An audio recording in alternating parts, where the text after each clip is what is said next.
Shalom, Jemaat Gereja Kristus Ketapang. Saya berdoa kita selalu mengalami damai sejahtera dan sukacita Allah hari demi hari. Sebelum kita merenungkan firman Tuhan hari ini, mari kita berdoa. Bapa kami dalam surga, terima kasih untuk hari baru yang Kau sediakan bagi kami. Terima kasih untuk penyertaan dan perlindungan yang tak habis-habisnya dalam hidup kami. Sebentar kami rindu untuk membaca dan merenungkan firman-Mu. Berbicaralah ya Roh Kudus kepada setiap hati dan pikiran kami. Dalam nama-Mu Tuhan Yesus kami berdoa.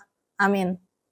Renungan firman Tuhan hari ini terambil dari Ibrani pasal yang kedua, ayat yang kelima hingga yang ke-9. Demikianlah firman Tuhan. Sebab bukan kepada malaikat-malaikat telah Ia taklukkan dunia yang akan datang, yang kita bicarakan ini. Ada orang yang pernah memberi kesaksian di dalam satu nas, katanya, apakah manusia sehingga engkau mengingatnya? Atau anak manusia sehingga engkau mengindahkannya? Namun engkau telah membuatnya untuk waktu yang singkat, sedikit lebih rendah daripada malaikat-malaikat, dan telah memahkotainya dengan kemuliaan dan hormat. Segala sesuatu telah engkau taklukkan di bawah kakinya. Sebab dalam menaklukkan segala sesuatu kepadanya, tidak ada sesuatu pun yang Ia kecualikan, yang tidak takluk kepadanya. Tetapi sekarang ini belum kita lihat bahwa segala sesuatu telah ditaklukkan kepadanya. Tetapi Dia, yang untuk waktu yang singkat dibuat sedikit lebih rendah daripada malaikat-malaikat, yaitu Yesus. Kita lihat yang oleh karena penderitaan maut dimahkotai dengan kemuliaan dan hormat, supaya oleh kasih karunia Allah yang mengalami maut bagi semua manusia.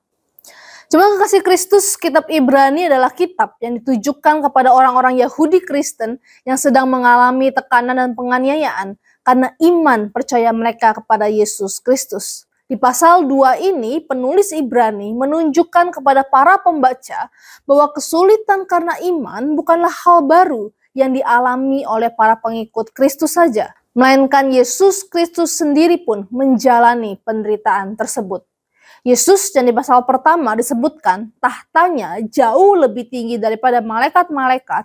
Kini di ayat yang ke-9 dikatakan bahwa untuk waktu yang singkat, Dia dibuat sedikit lebih rendah daripada malaikat-malaikat. Apa maksudnya?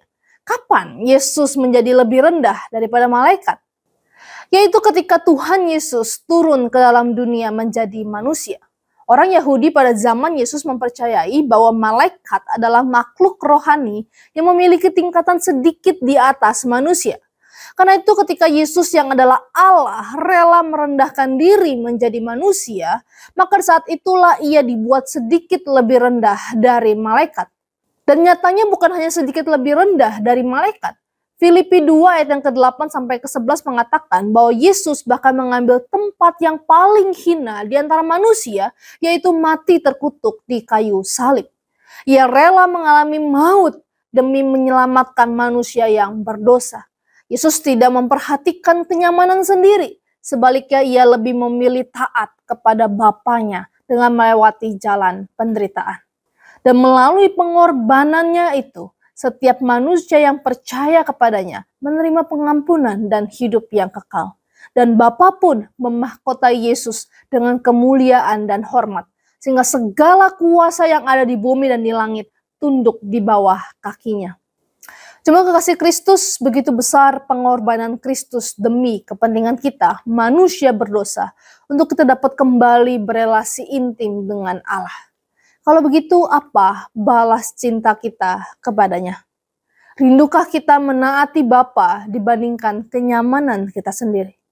Rindukah kita memegang teguh iman percaya kita kepada Kristus, walau penderitaan dan penganiayaan menimpa kita?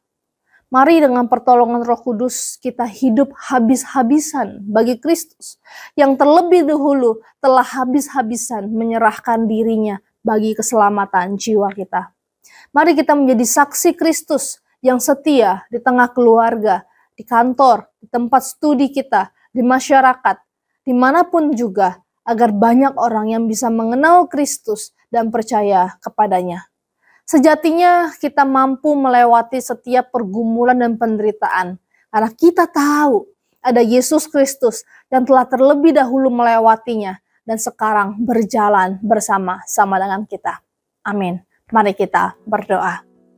Ya Bapa, terima kasih untuk hidup kekal yang Kau karuniakan kepada kami melalui karya Yesus Kristus.